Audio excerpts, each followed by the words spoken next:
Welcome in. Each spring, Artists in Action presents a fresh artistic challenge to Salem-area artists that results in an April exhibition. The Colors of Spring is the theme for Artists in Action, AIA, their 6th annual springtime event, and they called for engaging works of art that conceptualized either spring or the colors of spring in any sense of the words, or colors of spring in any sense of that word, or both.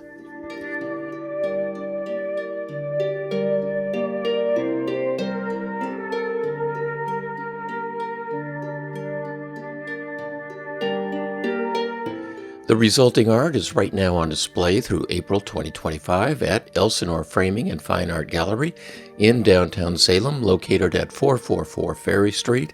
The opening night's reception and award ceremony occurred on the first Friday Art Walk in Salem, April 4th.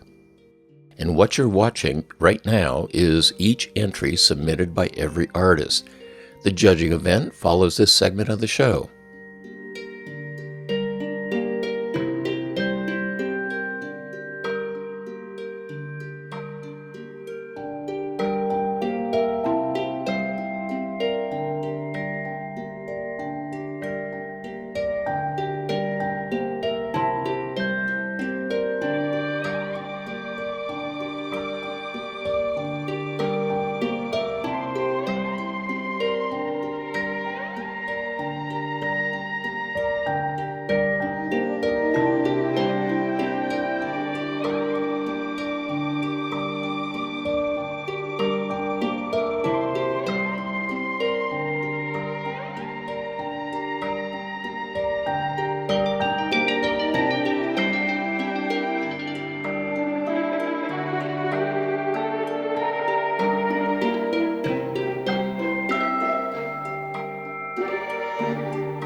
AIA's latest approach to judging and awards continues for the Colors of Spring. Rather than traditional place awards, first place, second place, etc., instead they recognize those artists whose work exemplifies the event's theme in multiple categories. They believe this method stretches the creative muscle, promotes a winning balance between newer and established artists, and distributes the kudos and prize money among more individuals.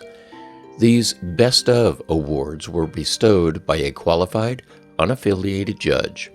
In this video, you will meet this year's judge and listen in and watch as she walks you through her selection for 9 of the 11 awards. This year's judge for the Colors of Spring was Margot McCafferty. Margot's drawings, prints, and paintings are exhibited and collected internationally. A native of the Pacific Northwest, Margot received a degree in political science from Willamette University before deciding that art was her true vocation. For Margot, seeing an idea translated with paint and/or drawing materials onto a two-dimensional surface in a way that triggers a positive aesthetic response to the resulting composition is such a satisfying experience that she has attempted to do it over and over again for the last 40 years.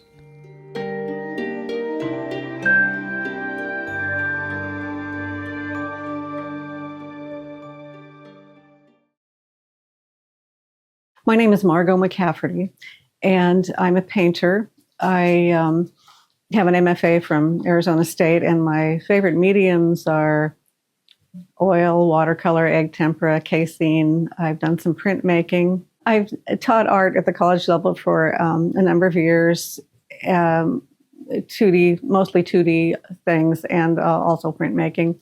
I worked for the Oregon Arts Commission for a few years as the public art registrar and conservation coordinator, and also the Save Outdoor Sculpture coordinator.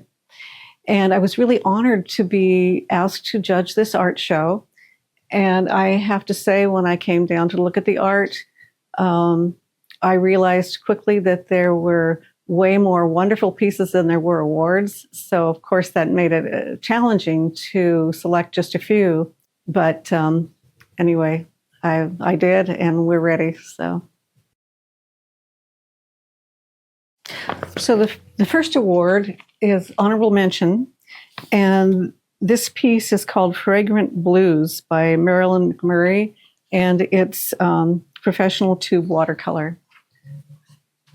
I only saw this piece not very long ago, but I was immediately struck by, first of all, the magnificent color, the beautiful granulation in the background, the lovely brush strokes, everything in the right spot. And watercolor is challenging because it's so easy to overwork. But this has not been overworked. Everything is in the right spot. It looks like it was done effortlessly, but obviously, if it, a lot of thought went into this piece. I think it is just a magnificent painting. Again, this award is honorable mention for Marilyn McMurray.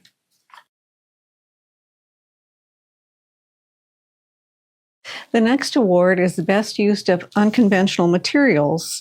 And the piece that I selected for this award is Puzzle in Progress by Lisa Borgia. It's acrylic on canvas with puzzle pieces. And the artist actually painted the puzzle as a puzzle, then took it apart, as part of it apart here. When I looked at this, I read a lot of science fiction, so I'm sure I am sort of bent towards that, but it seemed very cosmic and quantum to me, probably the black background with the splatters in it. There's these shapes that I would say are the focal point here, but the part that I really, really enjoy about this piece are these little round objects, which I'm guessing are flowers, and because of the green background. But I just love this little shorthand sort of symbol for flowers. I found that really attractive. The round shapes obviously are echoed in the border, so that pulls everything together. And then the negative space here is echoed by the edges of the puzzles right there. So good use of unconventional materials. So this is the best use of unconventional materials, Puzzle in Progress by Lisa Borgia.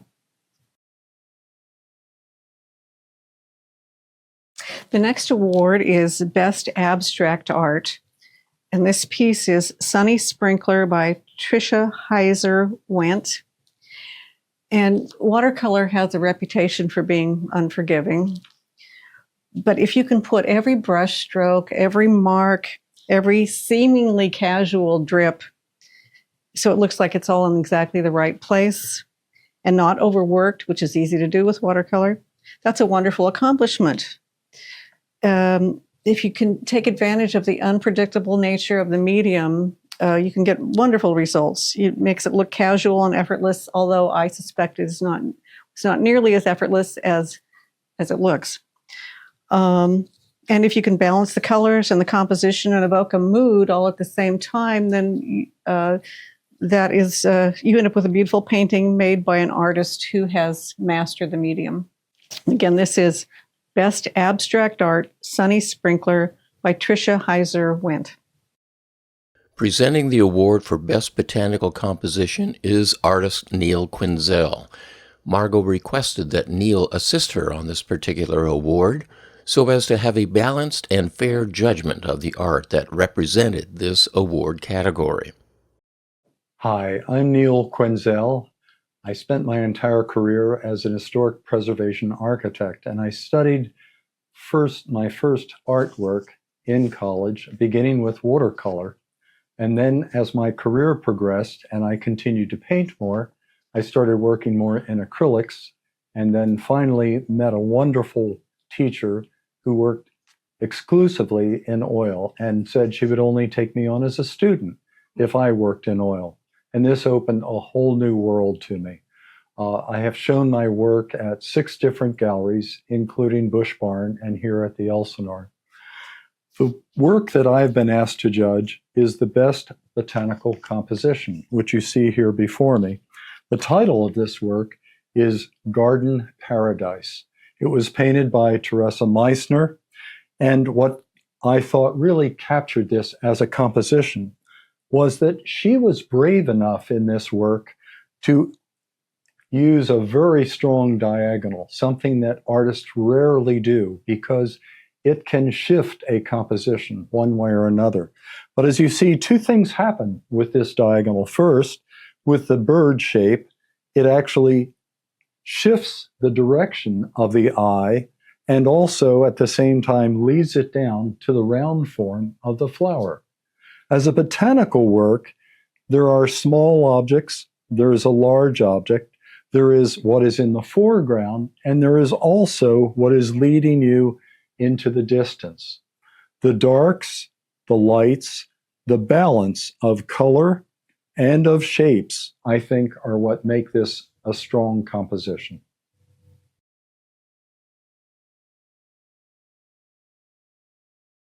The next award is Best Still Life, and this painting is Tulip Time by Rosalie Huntley. There's nothing timid about this painting whatsoever, which is part of the attraction. It's very bold. Red and black, of course, is an attention getter. The angle, when I looked at it, and I thought, yes, it's lovely, huge tulips in a vase. But when I got down here, I thought, wait a minute. That perspective is so strange. I would expect it, to be like this, but it's not. I think because it fits the composition so well, the artist must have chosen to make it more square rather than trying to make it look 3-dimensional, which I like. So while the colors of the flowers and the foliage grab my attention, the vase and the angle, or lack of, the tabletop keep pulling my eye down to that area. And it's also pulled down because of these kind of lacy looking areas right there. Ultimately, I'm seeing this whole piece as a collection of abstract shapes, really based on the idea of tulips. The negative spaces are very energetic and very exciting, and I find that really compelling. And the white border around the brightly colored tulips just makes this a visual feast. And so again, this is Best Still Life, Tulip Time by Rosalie Huntley.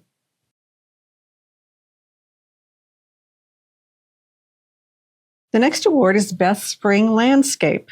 This is Where the Wild Things Grow by Stephanie, and I hope I'm saying the name right, Nager. I like the authority that she has used. This is pastel on sanded archival paper. Every part is, every color, every mark is in the right place. Nothing seems overworked.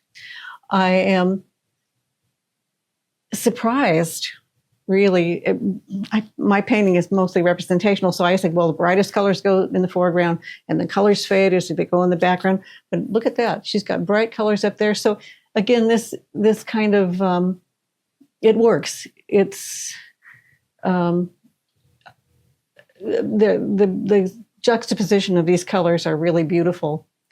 The light zigzags through this piece, but these two daisies maybe, and maybe a California poppy, stop your eye from going off the painting. In fact, it kind of brings you out this way and you go back up to the top. So it really moves your eye around, and it's beautifully done. And the colors are just spectacular. And again, this is Best Spring Landscape, Where the Wild Things Grow by Stephanie Reitniger.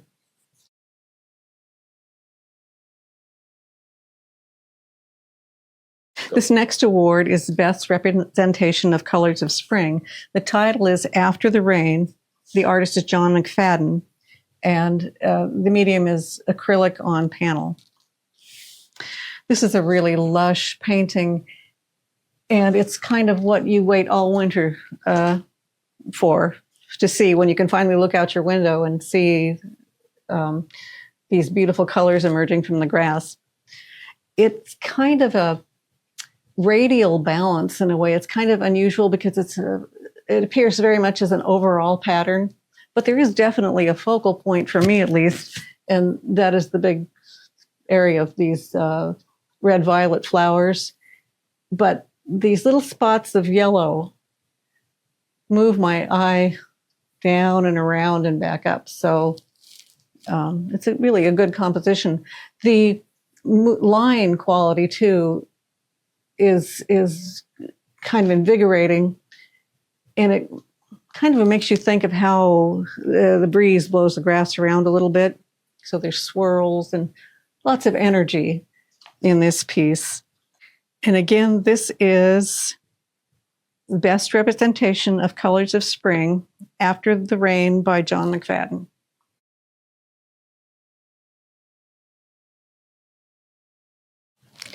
The next award is the Best Representation of Spring. The title is Metamorphosis, and the artist is Darlene Anderson. This is a tour de force of representational painting in which all of the elements, while they're representational, are combined in a way that's almost abstract. You wouldn't see anything like this in real life. Everything on here is so fanciful. It's an image of exuberant abundance.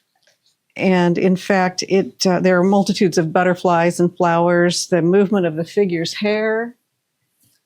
Nearly every element seems to be swaying or swooping. And it kind of reminds me of the emergence of spring, of course. It's reminds me a little bit, it's like a female version of the Green Man, if you know that story. The Green Man is a Celtic image that you see in architecture in Britain, and he represents vegetative life. And so the church, the Catholic Church, has lots of representations on the exteriors of some of their buildings of the Green Man. And this painting, it's sort of like an earthly paradise version of the Green Man, in my opinion. The composition is roughly symmetrical, which is a device that's often used in religious art. So again, it kind of denotes like an earthly paradise feeling for me. The painting also has a very Hawaiian feel, and I'm not well versed in Hawaiian mythology, but I know they do have a myth about gray moths bringing good luck. So I don't know if the artist took that into consideration too, but this is just a very impressive and beautiful painting. So again, this is Best Representation of Spring, Metamorphosis by Darlene Anderson.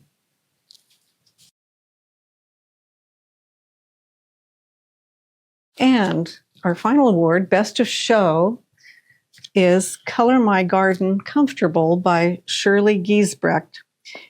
I'm sorry, I said that wrong, Shirley Gresbrecht. And this is acrylic on canvas. This is a delightful and somewhat surreal piece. The colors are striking. So most of the painting is predominantly blue-green, and then it's paired with this bright, predominantly red-orange piece. And in color theory, red-orange and blue-green are, not only are they complementary colors, but they're the farthest apart in terms of color temperature. So you've got the really warm colors here, and they're really very cool colors here. So that creates a great contrast, which you can see. But even if the colors were different, the values are also the greatest contrast in the chair. The lightest light is right here. The darkest dark, if you squint your eyes, you can see is right in here. And so it really makes this chair pop out. So what ties this chair to the rest of the piece? And I would have to say, well, not only it's the repetition of these beautiful plant shapes, these leaves, of course, echo these back here, but it's also the kind of overstuffed look of these middle ground hills. Everything looks comfortable and inviting, and it's just, there's a sort of rhythm, kind of almost a gentle rocking rhythm. If you look at this, it's just very lovely, like how you feel when you finally realize winter is over. So again, this is Best of Show, Color My Garden Comfortable by Shirley Gresbrecht. During each event, Brent Allen, the general manager and owner of Elsinore Gallery and an artist in his own right, chooses one piece for the Elsinore Gallery Award. This year, that award goes to Natalie Hendricks for her enchanting, diminutive piece called Spring Market. Measuring a mere 3.5 inches square, the award is bigger than the art itself. The final award, the People's Choice Award, is, well, frankly, all up to you. When you visit Elsinore Framing and Gallery in Salem, you have an opportunity to select and vote for your favorite. The tally will be made at the end of the show, and the award will be announced via the AIA website, that's artisanaction.org, and the Elsinore Gallery site, which is elsinoregallery.com. So stay tuned for that one. Thank you all to the artists who submitted their work. Thank you all the gallery goers and those who are voting for People's Choice. And thank you Artists in Action for putting on such a tremendous event. And I hope to see you all in 2026.